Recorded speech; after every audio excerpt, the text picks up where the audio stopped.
It's your one and only drama queen here on BTR. Of course, we have Shiest Bubz.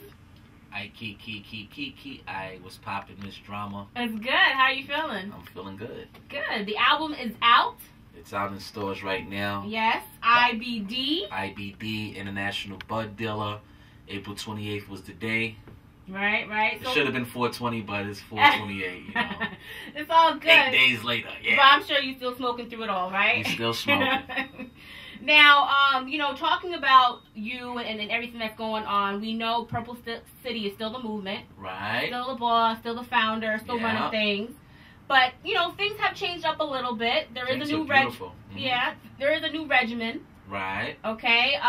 Talk about kind of how that kind of changed up a little bit over the years, because you were the initiator of that all, and now it's still a group, it's still a team, it's still a movement, but there were 3 main characters, you and 2 other guys who I'm going to get into.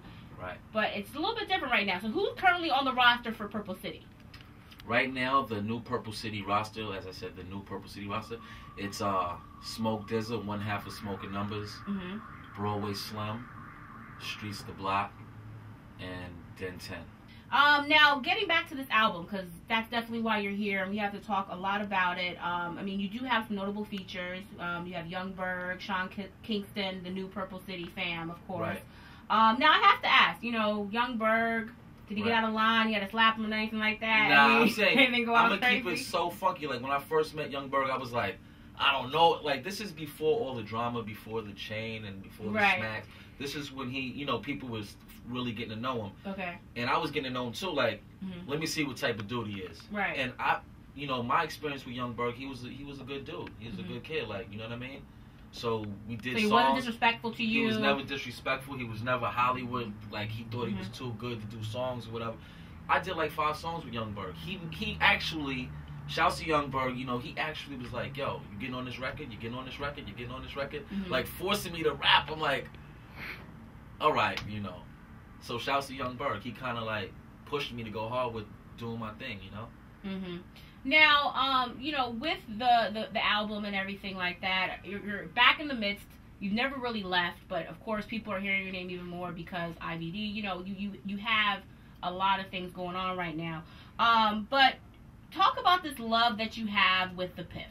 Because first of all, this is a word that you sort of coined. In some ways, you say you created it, right? Right. How is that possible? Because, I think I've been hearing it for a while, but how did this all start? How did this piff thing get together? And are you making money off of thatpiff.com? I mean, what's going on with that? I mean, there's always swagger jackets that you can't get a hold of. At the end of the day, it's all good. It's whatever. It's from the streets. My street grind is legendary. Like, it's crazy. It's bigger than I am. You know what I'm saying? So, with that being said, IBD in stores. Right. Like, the Bud is in stores. Like, I've been telling them when I started the Piff in 2002, the Piff movement. I was the controller of that. I was the one who was like, yo, he has everything we want, from fashion to everything, the whole lifestyle. That's what I was doing. I was just living the life. Right. It's always been about my lifestyle and my swag and everything. And the movie. I don't even like using the word swag because I am that. Okay. That's what I. So it's a bigger picture. It's a bigger picture. It's a whole lifestyle. Okay. That's what makes the swag. Now, with the promotion of all the things that you do that are related to your lifestyle, and it's specifically the weed, the piff, how comes the feds haven't hemmed you up? How comes you haven't because like I said, it's the musical version. Okay. It's not the literal version. It's the music. But let's be real. I mean, let's be real. We know, we see the videos. We go on the sites. We know what that is. We know what you're smoking. I mean, I'm just curious. I mean, everyone smokes. Weed is legal in about 24 states in the United States. But it's not legal in New York. What does it have to do with anything? We're in New York. Like I said, it's in stores. I'm just curious. You got one in the room. Something's going on in here. There's something I don't know about. I smell it in the air. I don't know. Maybe it's the cologne. That's the new cologne coming out. It's called Green Grass. That's for June. Got that coming out. Right, right. Of course, green grass. Definitely cop that. Okay. But as far as just your whole thing, we know that the weed is definitely a big factor as far as something that you're associated with, and so much right, that the weed is the gateway drug. We all know that. So for Purple City, it's the gateway to. It's the gateway to music. To your business too. Yeah, to the lifestyle. To the lifestyle. It's like the door. Here's the door.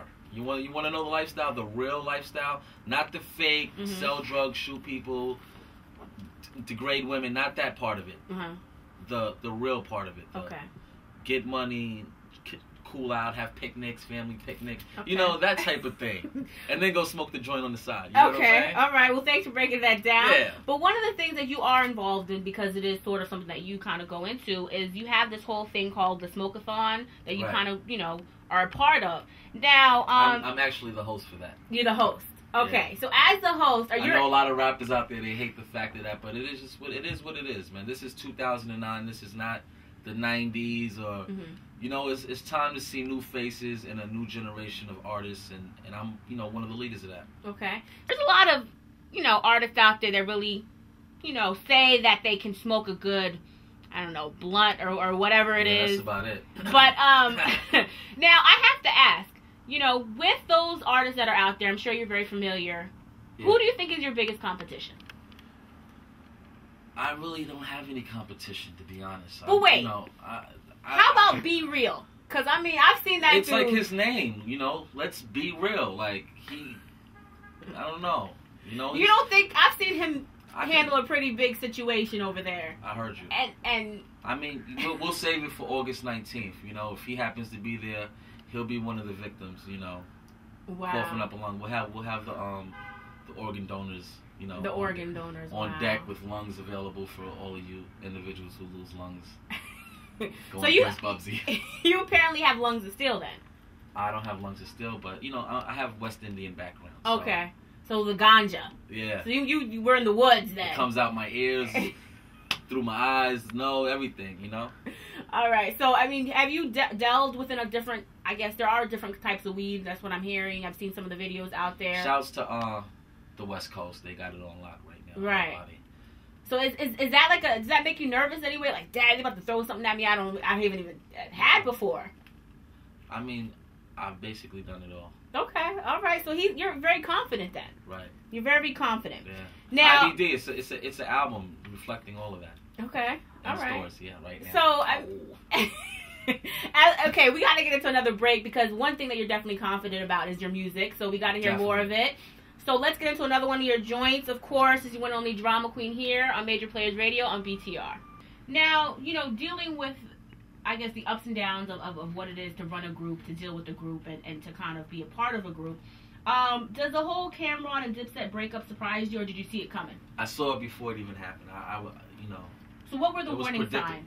The warning signs was that they were friends. And when friends are together, it leads to people taking advantage of each other. Like, who took advantage of who? I mean, everyone. It's no one to point out. It's no one person to point out and say it's his fault. It was just a situation. It's not even. It's none of their faults really. It's just the design of the way things are, the nature of of things. That's just what it is all the time. So you're saying it was inevitable. It was inevitable. It can never be different.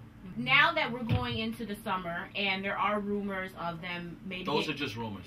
Rumors. So you don't foresee anything, any type of reunion happening with them? It would have to be, to what I feel that's real, it would have to be behind closed doors first. That would have to get mended there first. And I don't know if that can happen. Okay. Now, as far as you and Dipset, have you... Not that my opinion matters on their situation. Right, but... You feel what I'm saying? Right. It's just my opinion. I'm not, you know...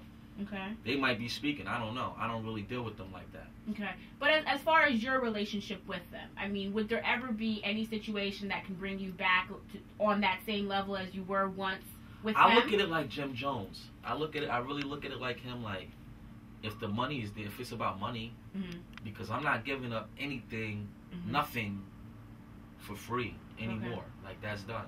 I gave the swag gift wrap. You know what I'm saying? And that's just it. I paid my dues now. Now it's all strictly business, paperwork, everything tight, because, like I said, people have been taken advantage of, and you know, the only way to mend things is just to do business. Okay. My best friends are the ones that, you know, I get money with.